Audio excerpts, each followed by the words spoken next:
The Gospel reading for the first Sunday after the Feast of Epiphany tells us the story of Nathanael the cynic. A cynic is a pessimist and sees only the negative in others.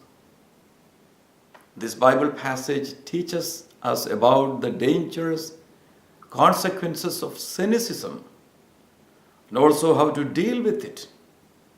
And finally, it will give us hope of recovery from our own prejudices.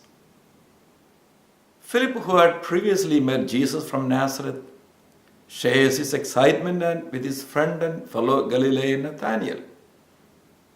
Well, the cynic in Nathanael responds saying, "What good can come from Nazareth?"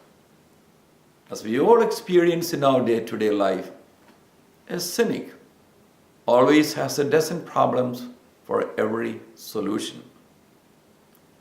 Nathanael shared a common prejudice or bias about the people of Nazareth. Sounds familiar? It is not uncommon that people share prejudice about others based on religious affiliation, race, gender, nationality, even rights in the church and professions and so on. In reality, all of us suffer or have suffered from this condition that can be prevalent, as common as cold. Some prejudices can be innocent, while some can be serious to our personal growth as well as our social interaction. Unchecked prejudices can make us misfit in community. The Canadian philosopher-theologian Bernard Lonergan, in his famous study of human subjectivity, has done an elaborate study of human prejudices and its deadly consequences. In his classic work, The Insight, Lonergan classifies 4 types of biases or prejudices that can block our human progress as individual and as community. The dramatic, individual, common, and general. The dramatic bias in the unconscious mind cannot be addressed without the help of deep religious experience, prayer, or therapeutic help. According to him, the common bias we share within our particular community can be really deadly.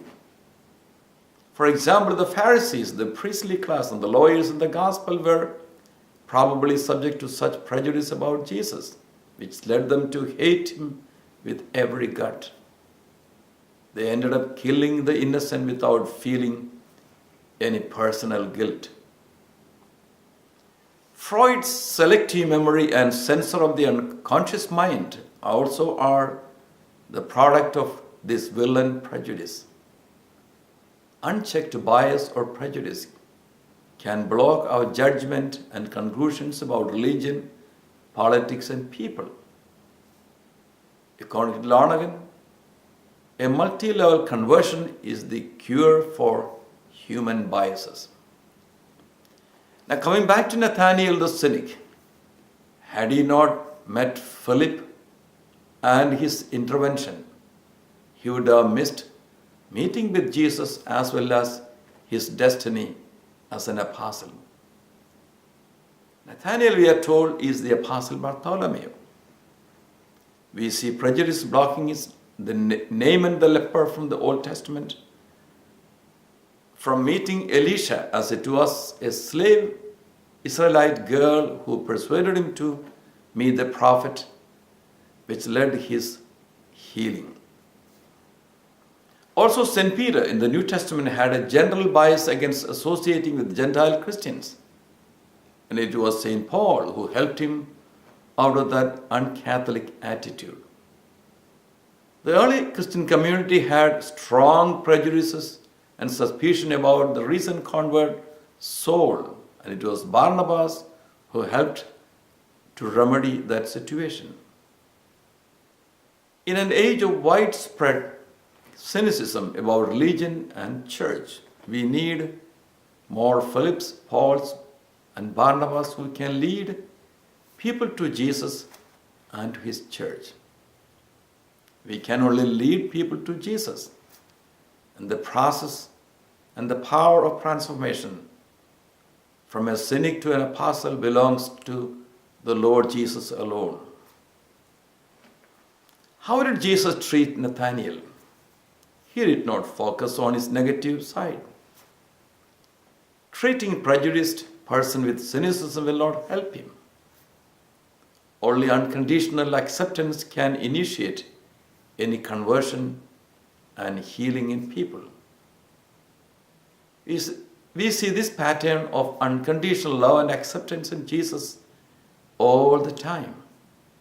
He shows the same unconditional compassion and acceptance to the Samaritan woman at the well, the tax collector Matthew and Zacchaeus, and the sinful woman caught in adultery, and so on. Seeing and saying good things about people is not a matter of diplomacy, but initial evangelism.